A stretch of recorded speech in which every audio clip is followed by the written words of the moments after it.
My name is Kelsey Davenport, and I have the honor of moderating this session on on regional cooperation and nuclear safety. Thank you all for being here today.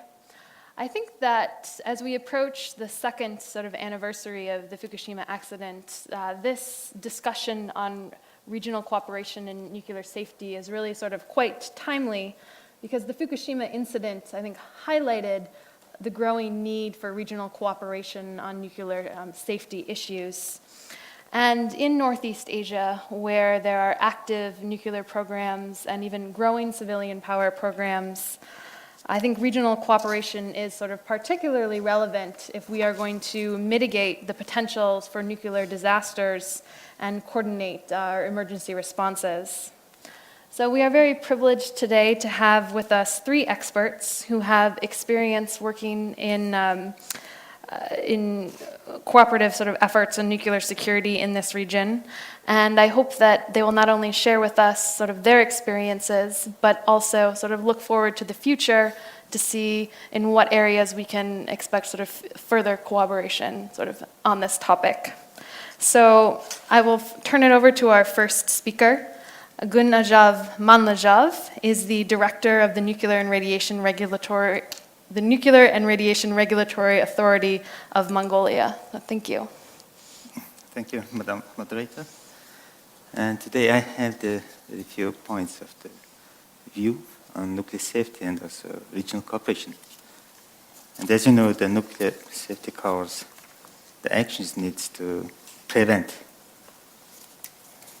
Any actions needs to be taken to prevent all the radiological incidents and nuclear accidents, or to eliminate the consequences. This covers the nuclear power plants as well as the nuclear facilities and transportation, import and export of nuclear materials, radiation sources, and the use of the storage of them, the medical, agricultural, industrial, and all these applications. I would like to note that the IAEA and the RCA, Regional Cooperation Agreement projects regarding the nuclear safety and radiological protection are very beneficial to Asia and the Pacific countries. However, the member states who benefit from these activities should seek the way how to improve the safety culture and overall nuclear safety infrastructures. In my opinion, each country has to devote substantial amount of the financial resources to improve nuclear safety, particularly in terms of regulatory framework and management, introduce best practices and best regulations, the safety transport, emergency preparedness, emergency response measures, as well as the promotion of the international cooperation. However, we would like to note that there are big differences between the countries in the region in terms of the socio-economic development. But yesterday in the session 2, nuclear safety and terrorism, we have been discussed in this room that some elements of the legal obligations are missing in some regulations. We need to harmonize and fill these gaps. In 2008, a new long-term structure of the safety standards of the IAEA was adopted. This structure is such that users may easily identify those safety standards that are applicable to the specific facility or the activity they are dealing with. Today, of 134 planet safety standards, 120 are established, of which 117 are already published, and 42 drafts are in the development process. We agree that every sovereign country should be responsible for nuclear safety and security. However, Chernobyl accident and the Fukushima accident showed us that the nuclear accident doesn't recognize any border. In order to ensure the nuclear safety in the region, there are no other choice than close collaboration and close cooperation. Therefore, in order to secure a safe and secure future for our next generation, we believe that it's our common responsibility for all intergovernmental, governmental, and private organizations, NGOs, and also individuals which are involved in nuclear business and research. For some countries, nuclear power remains the most obvious choice, but it is not the case for certain countries. 2011 Fukushima nuclear disaster bolstered anti-nuclear sentiment and movements in many countries. In the near future, we have to pay more attention on public perception and confidence, public acceptance and trust, also the risk communication, risk probability, information quickness, and accuracy. Public trust should be rebuilt on the existing acceptance of radiation dose levels through open and explanatory public education at all levels and dimensions. Most countries are party to several conventions regarding the nuclear safety, such as the Convention on Early Notification of the Nuclear Accident, Convention on Assistance in the Case of Nuclear Accident or Radiological Emergency. Bearing in mind the vast territory of Mongolia and two superpower neighbors, we think that we should come up with a regional mechanism that could allow us react promptly to any nuclear and radiological emergency. The second point is about human resource development. Human resource development is the national priority for the nuclear science and technology development. Each country should execute its own HRD program to meet its national conditions, nuclear science and technology development policy and strategy. But for the developing countries, regional cooperation is one of the most important factors for the development of qualified human resource in nuclear safety, as well as in radiation protection, nuclear security, and nuclear safeguard. There are a lot of common issues and needs which can be solved by the multilateral cooperation. Main activities are understanding the needs of HRD in nuclear field, exchange information, and survey on nuclear HRD. Also discussion on future HRD cooperation, joint study on training, joint study of training methods, and so on. Taking this opportunity, I would like to note that we have a very strong relation with the Republic of Korea in collaboration with the Seoul National University. Last 3 years, we organized 3 seminars called NUPID, Nuclear Power Infrastructure Development Seminar. The first and second seminar held in Ulaanbaatar. The third one is the last one is organized in Seoul. These events raise the awareness among national institutions as well as the public on the importance of nuclear power development. Mongolia became a member of the FNCA in 2010 and actively involved in the several projects carried out under this forum, including projects regarding the nuclear safety. I am confident the FNCA, Forum for Nuclear Cooperation in Asia will play an important role in this region, our region. Mongolia enjoys also the cooperative relation with the United States of America on nuclear safety and the security issues. Nuclear Energy Agency and Department of Energy of US work on the Global Threat Reduction Initiative program to secure the safe operation of higher active radiation sources. Under this work, we organized the tabletop exercises on securing orphan source, radiation sources, and workshops on nuclear safety regulatory development. We also implemented physical protection on vulnerable sites, such as isotope respiratory center, and radiotherapy hospitals, and nuclear research center, etc. With Department of Energy, Mongolian Nuclear Energy Agency, and the border front line organizations carried out the nuclear security project on border protection. We equipped the border crossings with radiation screening systems and secondary inspection techniques to prevent from illegal smuggling of special nuclear materials. And nowadays we are starting to work with the US Nuclear Regulatory Commission and the European Commission to enhance nuclear and radiation regulatory aspects, particularly in the safety of uranium recovery. Thank you. Thank you very much. I'd now like to introduce our second panelist. Dr. Sun Young Kim is the Director of Research and Policy Division for the Korea Institute of Nuclear Safety, where he currently specializes in structure analysis and design of concrete structures. And he was the former head of Structural Systems and Site Evaluation Development at KINS. Dr. Kim?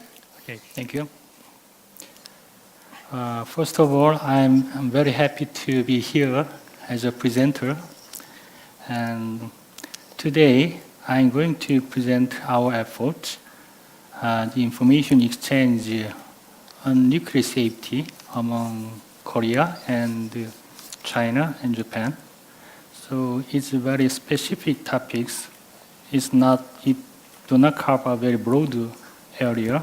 So please understand that this subject is related to our work, which we recently proceeded. So in the post-Fukushima era, there is a growing demand for promoting the international partnership through regional cooperation to cope with the nuclear safety challenges confronted by regulators. Since 2008, Korea has been participated in the TRM, the top regulators meeting on nuclear safety, which was established among Korea, China, and Japan to enhance the regional cooperation on nuclear safety in Northeast Asia. In the Summit Declaration of Korea, China, and Japan in Tokyo on May 22, 2011, just after Fukushima accident, the leaders of the three countries reaffirmed the importance of the trilateral cooperation in disaster management and nuclear safety. Based on the Summit Declaration, the top nuclear safety regulators of three countries confirmed to take the trilateral initiatives on nuclear safety in fourth TRM meetings, which held in 2011, November in Japan. One of the action items of the initiatives is to establish an information exchange framework to actively share experience of the construction and operation, and including lessons learned from the Fukushima accident. The three regulatory organizations, NNSA from China, and the NRA of Japan, the NSSC of Korea, have decided to establish the information exchange framework, which is still under discussion. The activities on information exchange should be organized so as to provide an effective means of trilateral information exchange and should cover both in normal and emergency situation. So two-step approaches is going to be applied. Now, I'm going to explain about the first step approach, which can be done immediately. In case of an emergency including incident condition, presumably rated at IAEA in its level 1 and above, the TRM organization in which the event is happening should send out an initial email and make a phone call to the others, briefly outlining the information available up to that time. And the following information should be included in the reports through the contact points.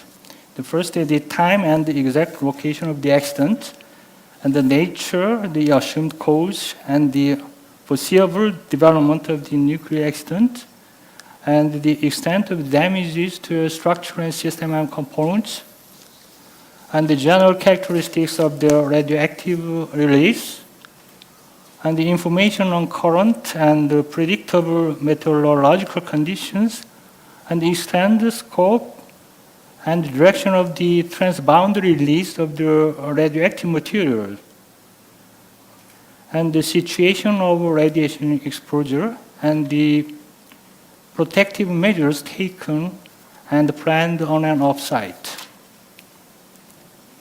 The trilateral information sharing should be supplemented by the video conference if necessary.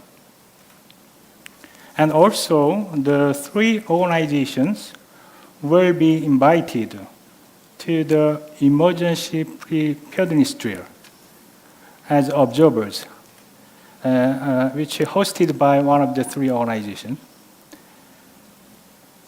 And also, the information exchange framework can be utilized effectively for the regional cooperation projects, which was established among the three organizations to perform the joint research and the development on nuclear safety. Now, let me explain about the second steps. It will take time. The information will be shared through an online website with regards to each operational performance and the status information of the nuclear power plants of the three countries. In order to expedite the information sharing among three countries in a timely manner, they will preliminarily enhance the use of their current website. Then they will aim at developing a group website to be exclusively shared among the three organizations for faster and more effective information sharing. Of course, the group website will not be open to the public. The database will be developed to share major design features of the nuclear power plants in operation in three countries by making use of the group website. The information on design features could help neighboring countries to understand the accident of nuclear power plants and its effect more in detail. In addition, the group website could be utilized to share the measurement data of the results from each environmental radiation monitoring system in three countries. In case of emergency, the results could be used for emergency measurement also. In emergency situation, necessary information which is transferred to neighboring countries through contact points by email could be shared on a group website. Now I'm going to conclude my presentations. First, the information exchange framework under discussion is expected to cover the normal situation as well as the emergency situation. So I will believe that the successful information in exchange in a normal situation helps to make a good communication with neighboring countries in the emergency case also. Second, for more efficient information exchange, an online information sharing system using group website is proposed, which could provide environmental monitoring results, design features of nuclear power plants in operation, and the information related to the accident, etc. Third, for more successful information exchange, the language of information to be provided and the proprietary concerns of the design features, etc., should be discussed more. Finally, recognizing the importance for facilitating information exchange, Korea has been playing a key role in developing an information exchange framework under the TRM. Thank you for your attention.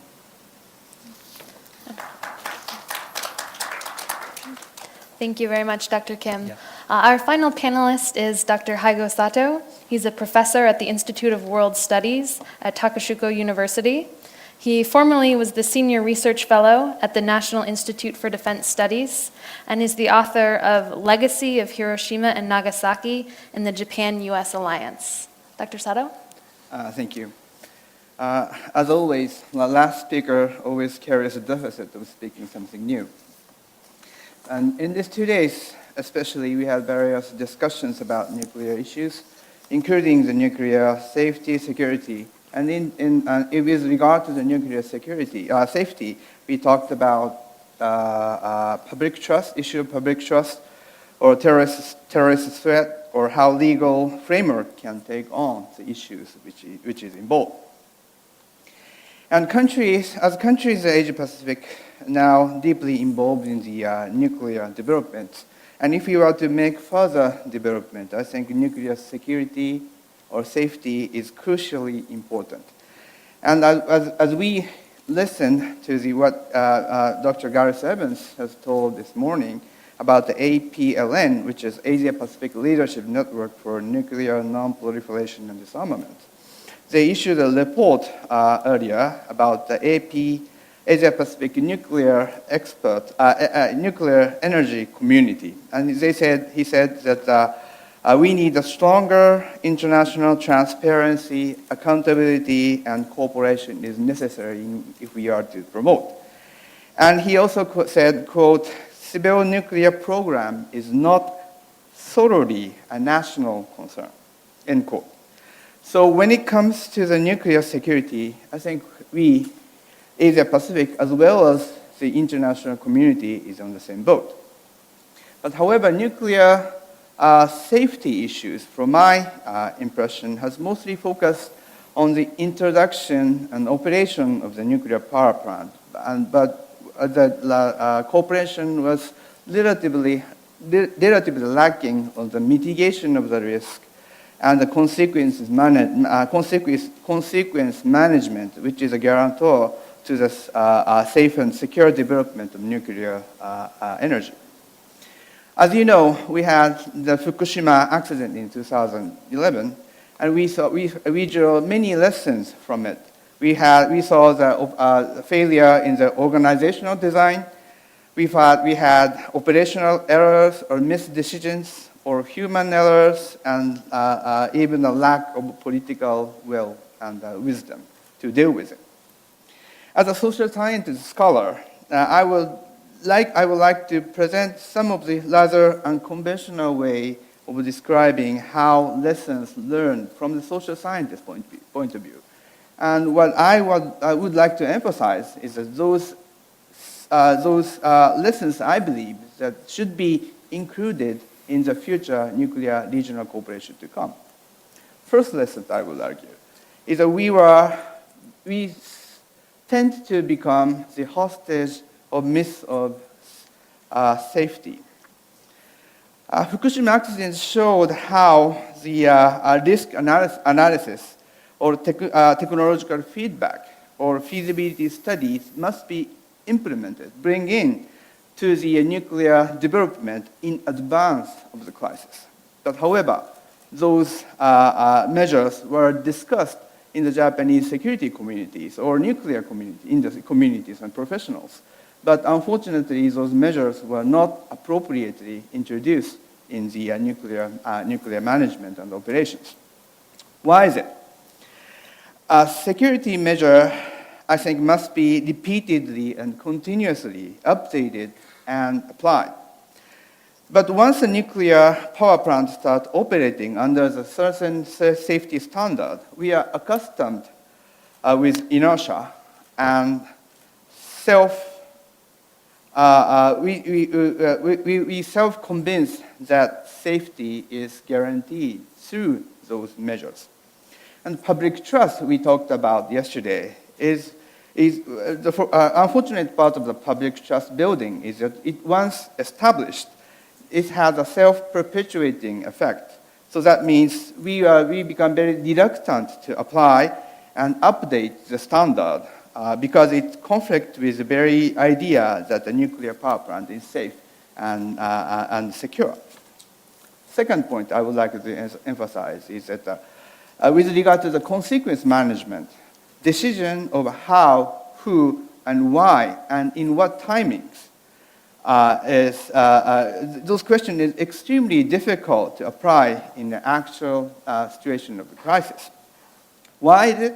Because it's similar to what's the difference between the physical science and social science.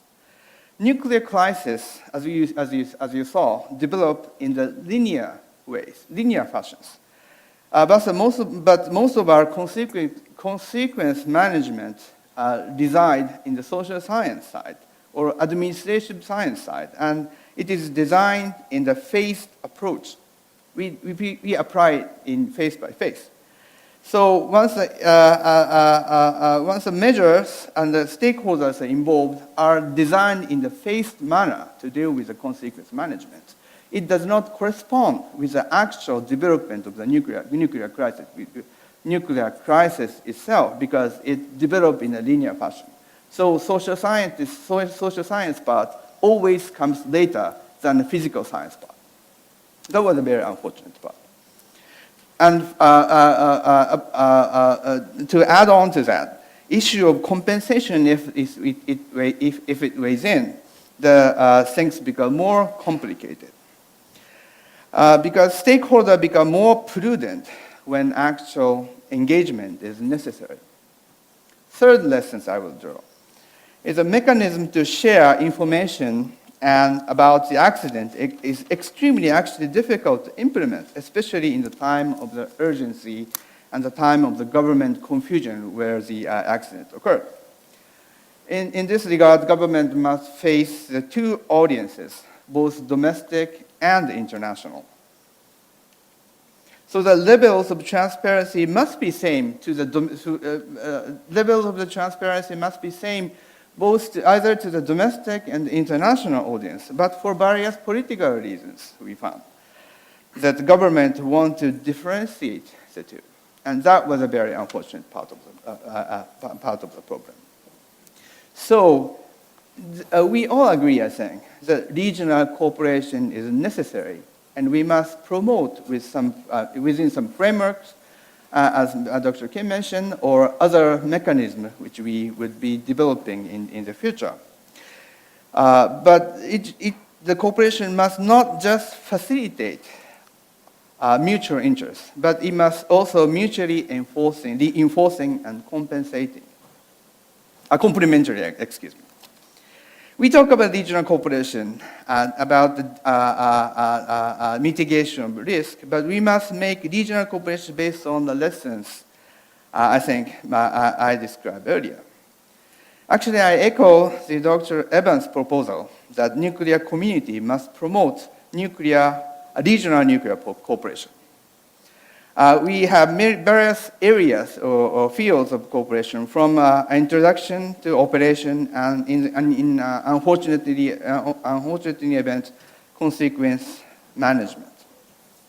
And those cooperation must be target the weak points in the national implementation measures. For example, in our part, and maybe most of the in Korea's part and other countries in the countries region share share the same framework I described. We have to renew and update, implement, review, and we have to deal with the crisis management design, and we have to decide the level of implementation of crisis management, and we have to deal with the reconstruction and the decontaminations.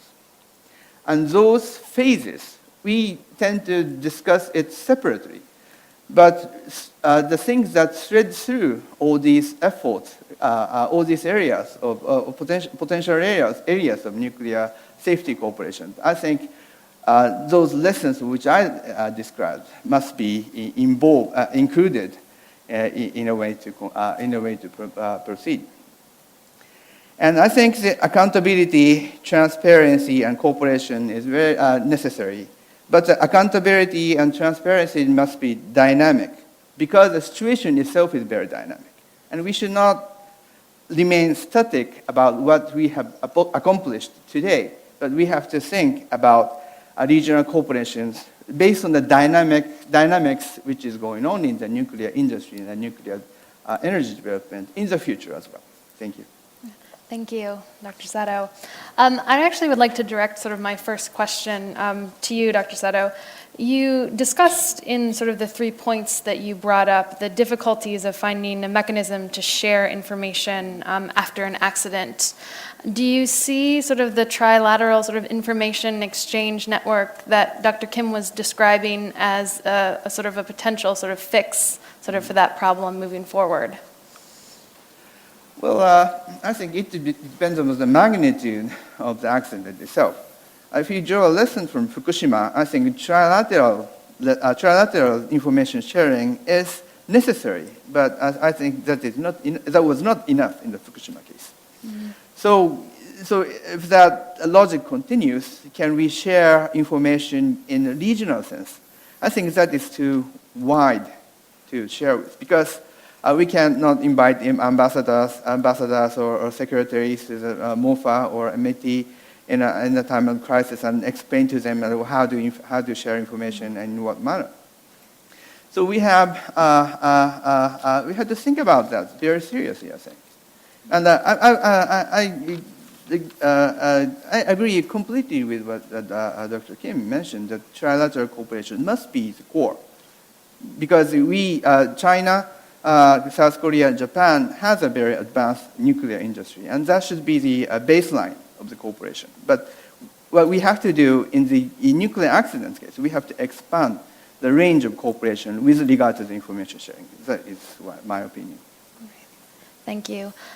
Dr. Kim, do you have any insight as to how this trilateral information exchange could be expanded in sort of an incident like Dr. Sato was just describing? Yes, I already explained about the TRM, means the top regulators meeting among 3 countries. It was established in 2008 from Japanese proposal, because of at that time there was an accident from Mihama nuclear power plant. As I remember, maybe the piping failure. And from that time, China trying to build the nuclear power plant more eagerly. So under the necessity of the TRM was established in 2008. But there were not too much activities among the three countries in the aspects of the information exchange. After, however, after the Fukushima accident, we came to know that it's really important to get information from the countries, neighboring countries. As you know, that the 2011, March 11, the Fukushima accident was occurred.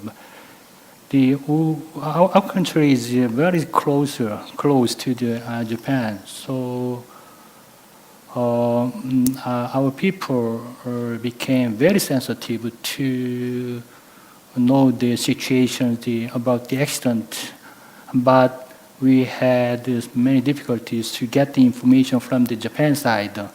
Of course, I can understand because there might be very big difficulties to give some information to the other countries because they are very urgent to deal with their problems. Even though understanding the situation, anyway, we have some difficulties. So that's why we begin to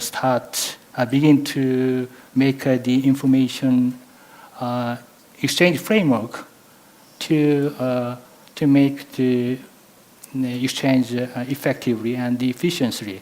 So it's now at the beginning stage. So my conception, I think that at the beginning stage, we don't expect too much. Just step by step, using the contact point, we started to communicate some small information, and if we continue to exchange the information, it could be the trust among the three countries and three organizations could be built more and more. That finally it gives a successful result. I guess. Yeah. Okay, thank you. And just to follow up on sort of this discussion of the importance of information exchange in the event of an emergency situation, are you seeing any sort of movement amongst sort of these three countries towards any sort of coordinated emergency sort of response?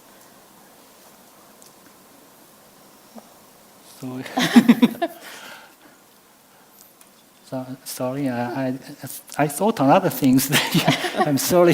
Please let me know again. No. What your question is. I'm sorry. I'm so sorry. No, of course. But you talked about the importance of creating the information exchange framework in sort of the event of an emergency sort of situation. Yeah. And sort of after sort of Fukushima, I think that incident sort of highlighted the need to also coordinate sort of emergency response sort of mechanisms. Yeah. So is there any sort of discussion within sort of that trilateral group of moving sort of beyond information sharing to sort of coordinated response? Of course, we discussed about that things, but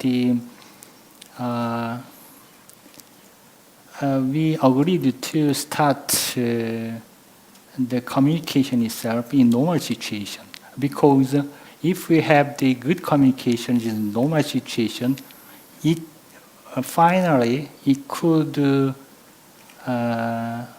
help to enhance the communication when the accident happens in the neighboring country. So at this stage, I think the most important thing is to start to communicate with small things together and meet frequently. So, and that's an important thing, I think. Yeah. Thank you. Yeah. I would like to now sort of turn the conversation a little bit. Dr. Manlajov, you talked about sort of the importance of sort of civil society in building sort of public acceptance and trust in sort of in regards to sort of the security of radiological sources and nuclear safety. Could you talk a little bit more about sort of the role that those organizations can play in this area? Actually, the Nuclear Energy Agency, our organization, is in charge of all these activities, promoting the nuclear technology, and also to provide the research, and also carry out the inspection, and also the regulatory functions also responsible. And this is also how IAEA also criticizing for the system. Actually, the independent regulatory body should be independent from the promotion activities. Only this stage in our system is working like this one. Actually, before 2009, this organization was separate. Regulatory and the promotion party was the separate. It has been. And 2009, our parliament adopted the state policy on use of radioactive minerals in the nuclear energy. And after this, by the law, this is the joint organizations because they have the lack of the human resource and the technical capabilities and some limited budgets. It folks to use and they combine the jointly to use all these resources. For previous questions about exchange the information, actually, the IAEA very often organize the tabletop exercise, the emergency one. And I suppose all the member countries participate in attending in this exercise. I think that you bring up sort of an excellent point in considering the role that the IAEA can sort of play in facilitating sort of regional cooperation. And I actually would be interested in hearing sort of the views from the rest of the panelists on how you sort of see the IAEA as helping sort of facilitate cooperation in sort of the nuclear safety area in this region. Yeah, actually, it's a guideline. This guideline is very elaborated, I think, and it fits some of the requirements through which to promote the nuclear security measures. And it is not our excuse, but Japan's excuse, but we often discuss within our security community that the IAEA standard must be faithfully executed in Japanese nuclear safety measures, and we are trying to find out holes and gaps which our measures and IAEA requirement has, if there's a gaps and holes within our measures and the IAEA security requirements. And we are now catching up and recovering actually from the those institutional confusion. So I think the IAEA should be the guideline, I think, and I have no question about the IAEA's leading role in the facilitating the cooperations. So, in my opinion, the Red Ocean, the accident in some countries, for example, Korea or Japan or China, the country which the accident happened, they do analyze the situation, they evaluate the accident itself, and they can estimate how the radioactive materials are disseminated or diffused in the area. That is primary, the first activity done by the country. And secondly, the IAEA also have some capability to give some information about the accident to the other countries, the member countries. So even though the IAEA gives some information about the accident, but the neighboring country itself perform their evaluation independently. Because, for example, the meteorological data, in the aspect of meteorological data, the neighboring country has more detailed information about their countries.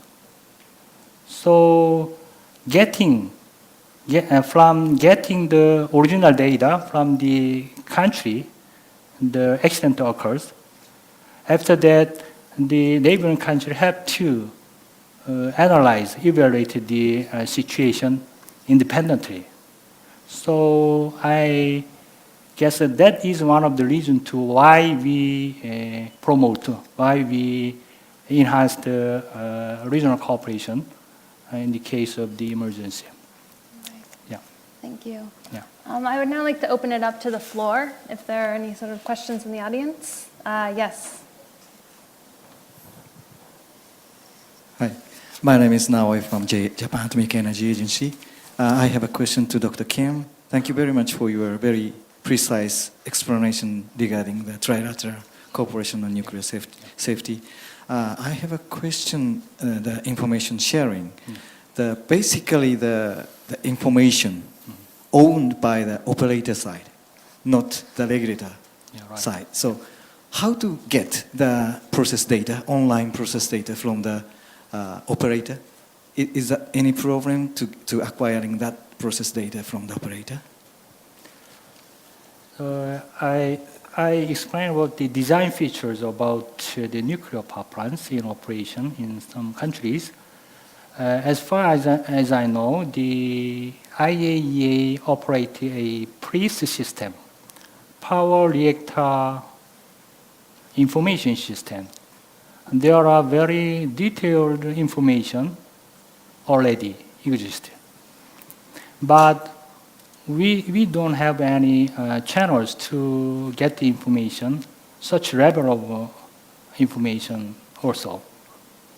So primarily, we build our networks among the neighboring countries in Northeast Asia.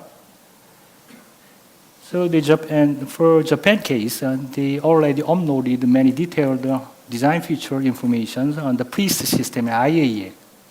But if we can build trust more among three countries, we can upload more in detail information in the website, the group website. So from that information, we can evaluate the accident independently, and it really helps to give more detailed information to their country, the people in their country. That's my ideas. Yeah. Yes. Won Pilbeck from Korea Atomic Energy Research Institute. Actually, when I attend OECD NEA meetings in Europe, I always envy the status of regional cooperation in Europe compared with our case, Asian countries. Actually, we didn't have any significant cooperation in nuclear safety area in East Asian countries. Of course, the government top-level talking can be held, and we had some progress. But when we look at the actual implementation of real cooperation, it's not progressing well, because it depends. It is due to many reasons. One is that the three countries are competing in nuclear markets. Basically, they can talk, but they don't like to share the exact and correct information together. And the other is some political conflicts, sometimes between three countries, makes it very difficult. I think that the government level cooperation regime is important, and we should pursue. But the more important thing is to promote some professional or academic level cooperation. Without that, I think it will not be easy to progress, to make real progress.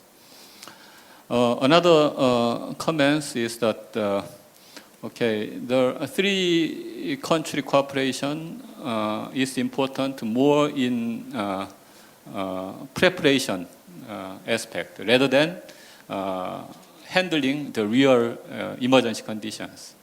In emergency conditions, I think the reliability of information source is very important, and IAEA should provide in cooperation with the countries to collect and provide reliable information to the whole world. But in usual days, normal, before those emergency conditions, the neighboring countries try to share some analysis tools and the facility data, and should, I think, it's better to perform some common cooperative analysis with their own tools and compare. With that preparation, if some emergency condition occur, then neighboring countries can do their own analysis, and they can help neighboring country without giving them any trouble by their own analysis. Not to asking some information from the traveling country in the very urgent situations. The traveling country can only contact with IAEA then IAEA can do to others. That's my private opinion. Thank you. Would any of you like to respond to that? Quick comment is that if the IAEA oversights those information sharings, that is seemingly very subjective and very efficient. But as in this conference, some presenter has mentioned, the IAEA is not a panacea, or they have a shortage of resources problem. So is it, I don't have a concrete answer actually, but is it preferable if we rely, because of our competition, if we rely thoroughly on the IAEA, or if we sit together and think about ways in which to promote information sharing, which path is more preferable? The question is. So my quickest answer, without any ado, I think the regional cooperation must be in advance to the IAEA. But those multilateral mechanisms or regional mechanisms must be closely coordinated with the IAEA. That's the assumption of that regional cooperation must be felt with. Yes.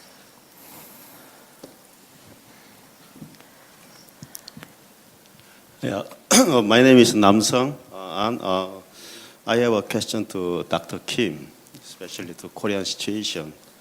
And after I hear your explanation about that kind of mechanism for the regional cooperation, I was so much disappointed about that, because actually KINS is the organization to be responsible for the safety of our people.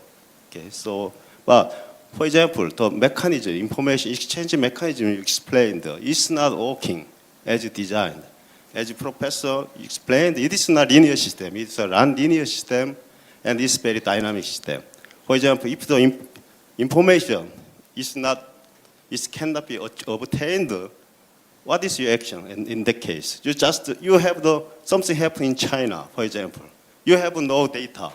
You just wait until they provide the data to Korean government or KINS. I think you need to prepare another measure to prepare that, okay? Because then mechanism is not a linear system. It's a non-linear system. very dynamic system. So in that case, you should tell something to our people. You should provide some measure to protect our people in that case. So I am asking some kind of a paradigm shift in way of thinking in the regulation of nuclear safety. So I think maybe you need another proactive measure in that case. Just you don't need, you rely on that kind of information exchange mechanism. I think it is not enough. Okay, you need to prepare more.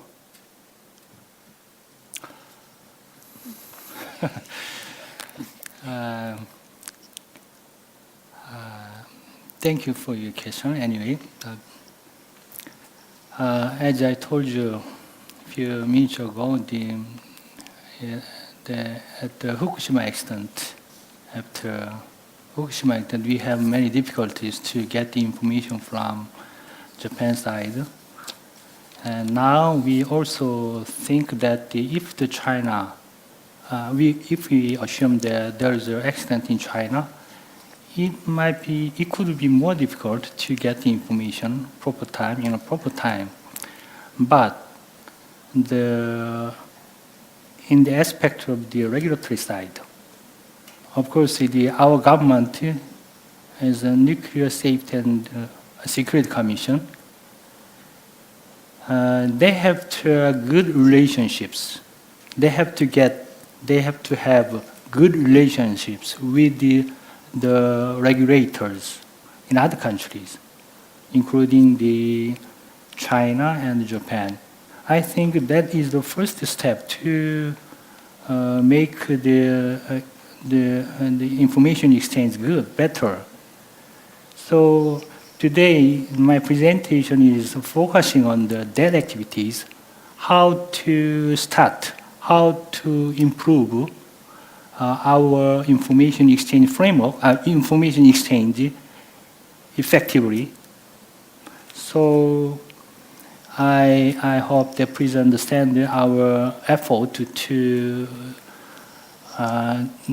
make the information exchange framework as your first step. And I believe that it could become better and better with the trust among the three countries. And I didn't understand exactly what your meaning of the linear system. That means that offers that the many channels we have to prepare, but in our side of the regulatory side, it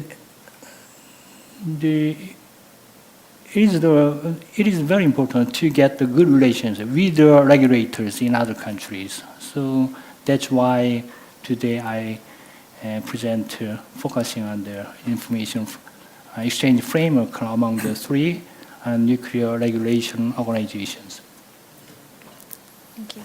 I think there's a question over here. Excuse, I have one comment for this question. Oh, Actually, please. this is not concerned the nuclear power reactors. This concerns the nuclear research reactors. Actually, the continued question is comment. Actually, in frame of the FNCA, this is the implementing one project, and the safety of the safety management systems for nuclear facilities. This is focuses on the safety of the nuclear research reactors. It's among the 12 countries in our region.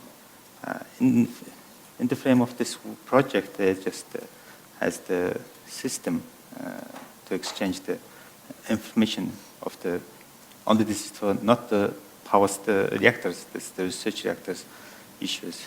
It also it has some example we have. So yes. Thank you. My name is Jae-hyun Lee from the Asan Institute, and this is more about the comments rather than question, and this is a kind of follow-up from the two comments from the Korean audiences. I guess the panelists have laid out the technical side of regional cooperation very well in the bilateral and multilateral frameworks.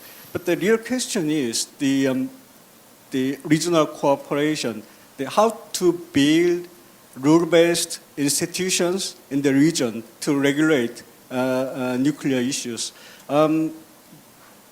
My expertise goes to regional cooperation in general. For example, ASEAN +3 and EAS and so on. This kind of occasion, I mean, building beautiful institutions and putting mechanism in there is easier part. But the real question is how to enforce those institutions and rules in the region. I mean, ASEAN +3 is notorious for inaction, for example. I mean, there are a whole range of regulations and rules and agreements, but no one follows the rules and no one, really care about the institution. So I guess nuclear issue is a part of that bigger framework in the regional cooperation. So on top of the technical issues, you have to look at the other side of regional cooperation. For example, in the political science or international relations, there are a whole range of discussions of the problem and of regional cooperation in the East Asia and the Asia Pacific regions. Thank you. I think sort of building on that important point sort of about implementation, we've spent a lot of time sort of discussing information sharing, which is very important for regional cooperation. But I'm wondering if any of you as the panelists can talk about sort of regional initiatives in training. I know there are sort of several centers of excellence that are looking at sort of holding sort of trainings in nuclear safety and security in the region. And are there any ways that we can sort of capitalize on sort of that aspect to build regional cooperation? So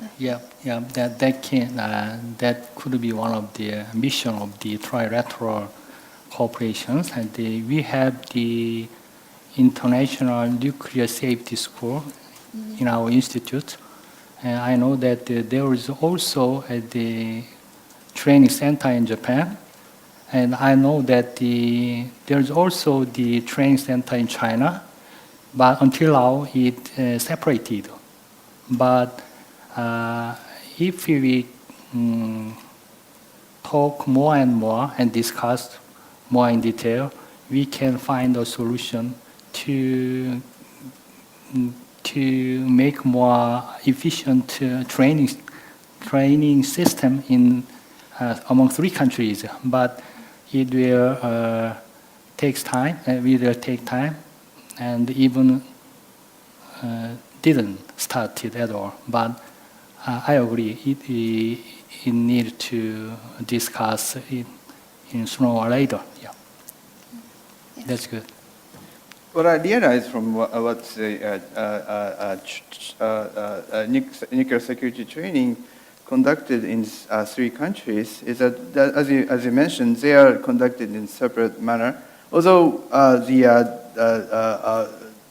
audience or students are came from the same country in many of the cases, but the problem actually it's not a problem, but the recommendation I would offer is that the nuclear safety training has to be hand in hand with technical sides and the social or how do you call it, legal or whatever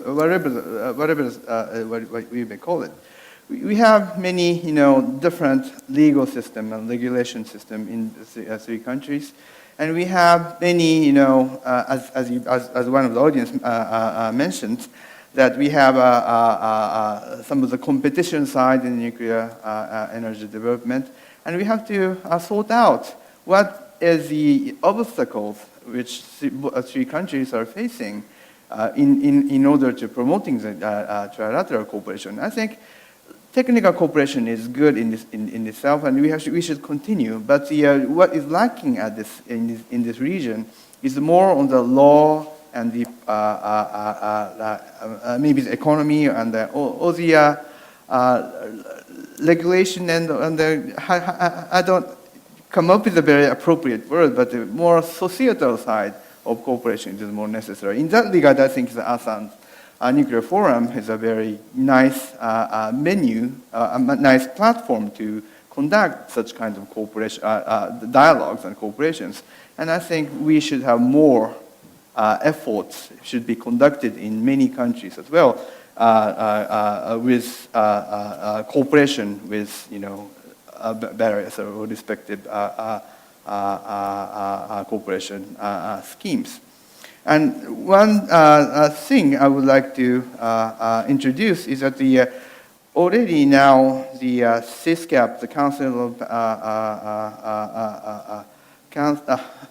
CISCAP is under the WMD working group. They are having the nuclear energy expert group talking about the possible ways in which to make a cooperation, and they are trying to bring in the technical side, and the policy and the legal side together to discuss about how to promote the regional cooperation. And that is one of the signs that we are moving on the moving toward the to the right direction. Thank you. Mongolia has the training our young inspectors to the Korea and also the Japan. Actually, the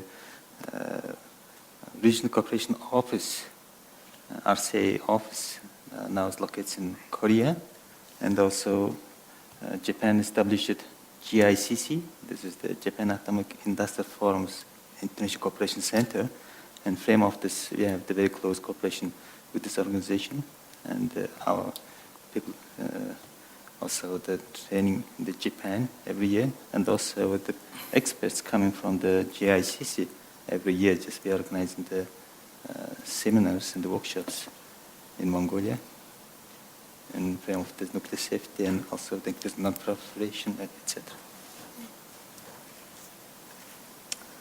Yes. My name is Nawif, again from JAEA. I'm a Deputy Director of the Integrated Support Center, that is the COE of the nuclear security and the nuclear safeguards and nuclear non-proliferation, not including the nuclear safety. And that is the very big outcome of the nuclear security summit process. And the Japanese government committed to establish this center, my center, to enhance the nuclear security and nuclear non-proliferation in Asian region, and then established in 2010. And we also have two commitments from China and ROK, and ROK will plan to establish the Center of Excellence for Nuclear Security and Nuclear Safeguards, and China is also established their Center of Excellence. So the trilateral top agreed to cooperate on nuclear safety. That is the quite important things. So Dr. Kim answered to the question. I agree with you. This is the beginning of the cooperation and the information sharing regarding the design feature. That is also important, the beneficial to exchange the information. And the starting point. So we enhance the cooperation. What kind of information, how to get the process data from the operator, such kind of things we have to solve the trilaterally. And as for the Center of Excellence, it is very important to networking through the China and ROK and Japan. But unfortunately, that ROK is not established yet. In 2014, they will start the activity. As for China, they will start the activity in 2015 and 16. So we can gradually establishing the good networking through the trilateral. And then we have another framework, that is the ASEAN +3. +3 means China, Japan, and ROK. So we can cooperate with the ASEAN as well. So such kind of framework is quite beneficial for the regional cooperation. Maybe that is the basic framework of the regional cooperation in the Southeast, Northeast Asia. Yeah. Thank you. Okay. We have about sort of 5 minutes left, so at this point, I would like to offer all of our panelists the opportunity to make some brief sort of concluding remarks. Perhaps, Dr. Sato, we can start with you. For me. Okay. Nuclear safety. As I mentioned, that it has many features in nuclear safety, and we are maybe after Fukushima, we are beginning to realize how deep and how wide it is, and I think nuclear forum that ASEAN provided as such, this is a very perfect golden opportunity to promote next agenda for discussion about the nuclear safety. Thank you. And I thank ASEAN Institute for inviting me to be here. Dr. Kim? Yeah. First, I'd like to, I have some comments about the audience. Audience has some comments about the how to bounding, how to regulate the agreement or that kind of things. But I heard that from European experts that their experience, based on their experience, they had very good communication system in their countries, in European countries. First, they start with the gentleman's agreement. That means the voluntary agreement. And then with the proceeding where it moved to other more binding regulation. So that is the very natural sequence to strengthen the trilateral cooperation naturally. And finally, I'd like to focus that we have to build trust between our three organizations first. If to do so, we have to meet regularly, periodically, and discuss more and more using the on and offline. So let's start with small and continue to get the more good relationships. And that's my final comment. Yeah, thank you. Thank you. Mr. Manlajov? Thanks. Actually, after the March 11, actually, all the politicians in the world was very sensitive for nuclear issues. And when the time is running, is the day by day, the people is get very quiet. And actually, the last 12th February, also the last testing of the North Korea, again, especially in this our Northeast Asian politicians and the public, and also the scientists now get also very sensitive. And we would like to use this period and also give more attention for this especially for the regulators, establish this information exchange system and establish also the cooperation. This is officially, not by the oral aid to establish. It would be our forum will give some support for these activities. Thank you. Thank you. I hope you will please join me in thanking our panelists.